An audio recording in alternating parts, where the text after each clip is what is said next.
I am Paras Mirani, CSP of 51st Common Training Program. Today, through the platform of Khudi Talks, I am going to share about my CSS journey, which has been a very long and a mixture of successes and many failures. But first of all, I would like to tell about my educational background, which is not strong and extraordinary, because in our society, there is a misconception that for CSS one should have a strong and extraordinary educational background, but my case is entirely different. So I acquired my early education from primary boys school Walid Mohalla Larkana, and my secondary education is from Government Girls High School Munawabad Walid Mohalla Larkana.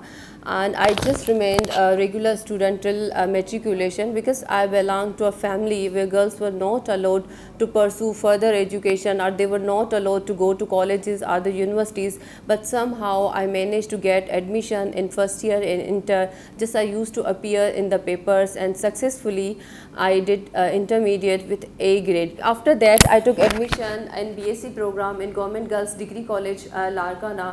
اور یہاں سے جو ہے نا میری life میں ایک turning point آتی ہے جب میں اپنی وائوا دے رہی تھی فائنل کی فائنل وائوا. تو وہاں سے ایک لیڈی آئی ہوئی تھی, she had came from Shah Abdul Latif university, وہ لیکچرر تھی.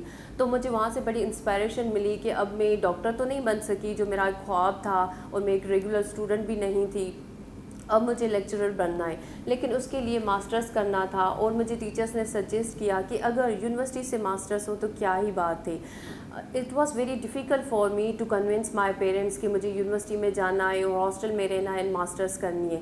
سو obviously I took time to convince my parents. انہوں نے مجھے پرمیشن دے دی and I took admission in university of Sindh Jamshoro. تو میرے پاس صرف 3 چوائسیز تھی جن میں ماسٹرز کر سکتی تھی, کیونکہ آلریڈی میں نے بی ایس سی کیا ہوا تھا ان جیوگرافی اینڈ ان بیولوجی. تو میں تو یہاں ماسٹرز جیوگرافی میں کر سکتی تھی, یا زولوجی میں کر سکتی تھی, یا پھر باٹنی میں کر سکتی تھی. تو مجھے ٹیچرس نے گائیڈ کیا کہ زولوجی میں تھوڑا بہت کمپٹیشن ہوتا ہے, مطلب اچھے اچھے لوگ وہاں پہ جاتے ہیں, اور جیوگرافی میں میرا پرسنل انٹرسٹ نہیں تھا. اور یہاں سے مجھے یہ گائیڈنس ملی تھی کالج کے ٹیچر سے. تو باٹنی ایسا سبجیکٹ ہے جہاں پہ اسٹوڈنٹ نہیں جاتے, اگر کوئی اچھا سا اسٹوڈنٹ جاتا ہے تو اس کے لیے جاب سیکورٹی کے جو چانسز ہوتے ہیں وہ بڑھ جاتے ہیں. تو پھر میں نے اپنی ٹاپ جو چوائس تھی وہ باٹنی ہی رکھی تھی, اینڈ الحمدللہ وہ مجھے مل گئی تھی. اور یونیورسٹی میں شروع میں پڑھنا میرے لیے بہت ٹف تھا, کیونکہ میں ایک ریگولر اسٹوڈنٹ نہیں تھی, لیکن میں نے بہت محنت کی. اس کے بعد I stood first in my department, and I stood second in entire faculty, and I was also awarded with the vice chancellor silver medalist. اب اس کے بعد سی ایس ایس کرنے کا کوئی تب تک تو کوئی خیال نہیں تھا. جیسے کہ 1 سال کے بعد میں یہاں پہ جام شورو میں اپنی کانووکیشن اٹینڈ کرنے آئی تھی. میرا بڑا خواب تھا کہ میں میڈلسٹ ہوں, مجھے کانووکیشن میں اپنی ڈگری لینی ہے. تو یہاں پہ ایوننگ کے ٹائم میں کوئی سی ایس ایس کا سیمینار ہو رہا تھا حیدرآباد میں, تو میں نے فرینڈس کے ساتھ وہ جوائن کر لیا. تو وہاں سے مجھے سی ایس ایس کے بارے میں پتہ چلا کہ کیسے ہوتا ہے, اور اس میں کون کون سے سبجیکٹس وغیرہ ہوتے ہیں. تو مجھے بڑی موٹیویشن ملی کہ یہ میں کر سکتی ہوں, اور this is the thing that I wanted. اب میں یہی کروں گی اگر ڈاکٹر نہیں بن سکی تو. پھر اس کے بعد میں نے جیسے کہ پیرنٹس کا جو ٹرسٹ تھا وہ ارن کر لیا تھا. اب یہ میرے لیے ایزی تھا کہ میں دوبارہ ان کو کنونس کروں اور مجھے سی ایس ایس کرنا ہے. تو میرے فادر نے مجھے پرمیشن دے دی تھی for the C S S, اور میں نے اپنا فرسٹ اٹیمپٹ لیا ان دا ایئر آف 2020, جو میرا ریٹن کوالیفائی نہیں ہو سکا تھا. لیکن جب میری ڈی ایم سی آئی تھی تو آئی واز ویری ہیپی. شاید میں اتنا خوش تھی جتنے کوالیفائرز خوش تھے, کیونکہ جب میں نے اپنی ڈی ایم سی دیکھی تو جو ایسے ان کمپوزیشن پیپر ہے جو ٹف مانے جاتے ہیں اور جو کی ہوتے ہیں to qualify the C S S, وہ میرے پاس تھے. نہ صرف وہ بلکہ سارے کمپلسری میرے سبجیکٹس پاس تھے, میں آپشنل میں فیل تھی. It was a great success for me. تو اس کے بعد جو تھا میں نے سوچا کہ میں سیکنڈ اٹیمپٹ لوں گی ان 2021 اور ایزیلی ہو جائے گا. لیکن یہاں پہ کیا ہوتا ہے کہ مجھے یونیورسٹی میں جاب مل جاتی ہے ایز اے ٹیکزونومسٹ BPS16, جو میری نوعیت کی جاب نہیں تھی, نان ٹیچنگ اسٹاف تھی, لیکن I pursued that job for the financial security.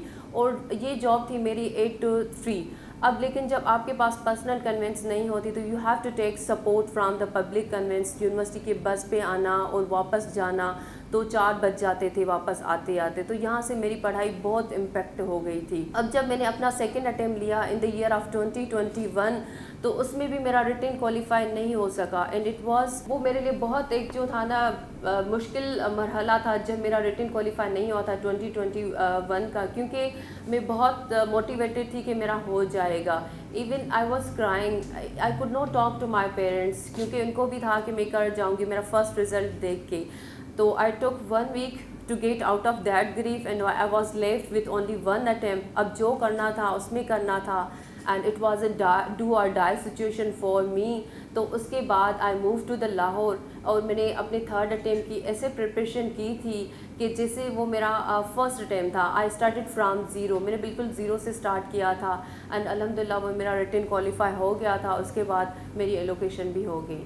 G sir, paper presentation جو ٹیکنکس ہے وہ بھی بہت ہے. میں کیونکہ ابھی میں سی ایس ایس اسپائرنٹس کو بھی پڑھا رہی ہوتی ہوں, تو میں ان کے پیپرس دیکھ رہی ہوتی ہوں, تو ان میں یہ بہت مسئلہ ہوتا ہے نا. اب ان کے پاس زیادہ انفارمیشن بھی ہوتی ہے, ان کی پریپریشن بھی بہت اچھی ہوتی ہے, لیکن ان کی پیپر پریزنٹیشن وہ نہیں ہوتی. اب فار ایگزامپل اگر کوئی کوشچن ہے تو اس کوشچن کو کیا کرنا چاہیے, ہمیں پہلے تو اس پہ کرسپی انٹروڈکشن لکھنا چاہیے.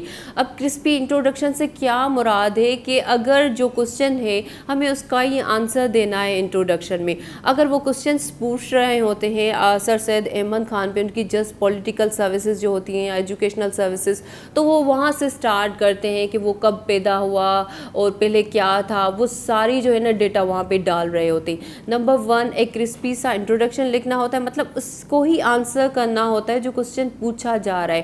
اس کے بعد ہم نے اپنے آنسر کو ڈیوائڈ کرنا ہوتا ہے مین ہیڈنگس کے ساتھ, اور مین ہیڈنگس کے بعد سب ہیڈنگس کے ساتھ. اب مین ہیڈنگ جو ہمارا پورا کوشچن ہے جو پوچھا جا رہا ہے, اب اس ہیڈنگس کو ہم اگین ڈیوائڈ کر رہے ہوتے ہیں سب ہیڈنگس میں, اور سب ہیڈنگس میں ڈیوائڈ کرنے کے بعد اینڈ میں ہمارا آ جاتا ہے کنکلوژن. لیکن ان کے ساتھ ساتھ بیچ میں ہمیں جو ہے نا کچھ جو ایڈیشنل انفارمیشن ہوتی ہے وہ ہمیں کچھ فلو چارٹس میں بھی لکھنی ہوتی ہے, کچھ ہمیں میپس بھی بنا رہے ہوتے ہیں. کیونکہ اب جب زیادہ اتنی تھیوری لکھ رہے ہوتے ہیں نا, 9 to 10 پیجز کا آنسر لکھ رہے ہوتے ہیں, اور اتنا تھیوریٹیکل آنسر ہوتا ہے, تو ایگزامینر کے پاس اتنا ٹائم نہیں ہوتا کہ وہ آپ کی جو ہے اتنی آپ نے جو تقریر لکھی ہوئی ہے وہ آپ کی پڑھے. اگر آپ وہی انفارمیشن کنسائز کر کے کسی میپ کے تھرو پریزنٹ کریں گے, کسی تھرو فلو چارٹس کے تھرو پریزنٹ کریں گے, تو وہ کیا ہوگا, وہ اس کے لیے ایزی ہو جائے گا, اور اس کا بالکل اٹینشن بھی اس پہ ہو جائے گا, اور وہ آپ کو اچھی مارکس بھی دے دے گا, اور بہت جو ہے نا وہ امپیکٹ پڑے گا آپ کی فائنل مارکس پہ. So without academies, yes anyone can do C S S without academies, کیونکہ ہم جس دور میں آج کل رہ رہے ہیں, آپ کی گیجٹس میں آپ دیکھیں انفارمیشن بالکل, مطلب میں تو کہتی ہوں کہ اتنی زیادہ انفارمیشن ہے آج کل کے دور میں, اتنے یوٹیوب چینلس ہو رہے ہوتے ہیں, وہ آپ کو اتنا گائیڈ کر رہے ہوتے ہیں. تو without academy C S S کر سکتے ہیں, کافی میرے کولیگس ہیں انہوں نے بھی کی ہوئی ہے. لیکن اس کے ساتھ یہ ہونا چاہیے کہ آپ کے پاس ایک سینئر, ضروری نہیں ہے کوئی اکیڈمی کوئی سی ایس پی آفیسر ہو, کوئی سینئر ہونا چاہیے جو آپ کی جو کام ہوتا ہے, جو آپ کے آنسر رائٹنگ ہوتے ہیں اس کی ایویلیوشن کرتا جائے. کیونکہ آپ کو پتہ ہونا چاہیے کہ آپ جو لکھ رہے ہیں وہ آپ ٹھیک لکھ رہے ہیں یا نہیں لکھ رہے ہیں, آپ کی جو پریپریشن کی سٹیج ہے وہ کہاں پہ اسٹینڈ کر رہی ہوتی ہے. صرف آپ کو کوئی سینئر یا آپ کی اگر فیملی میں کوئی بھی بیوروکریٹ ہے, کوئی بھی سی ایس پی ہے, کوئی بھی پی ایم ایس آفیسر ہے, تو دیٹ وڈ بی انف. بس وہاں سے کیا ہوتا ہے کہ آپ وہاں سے اپنی ایویلیوشن کراتے جائیں.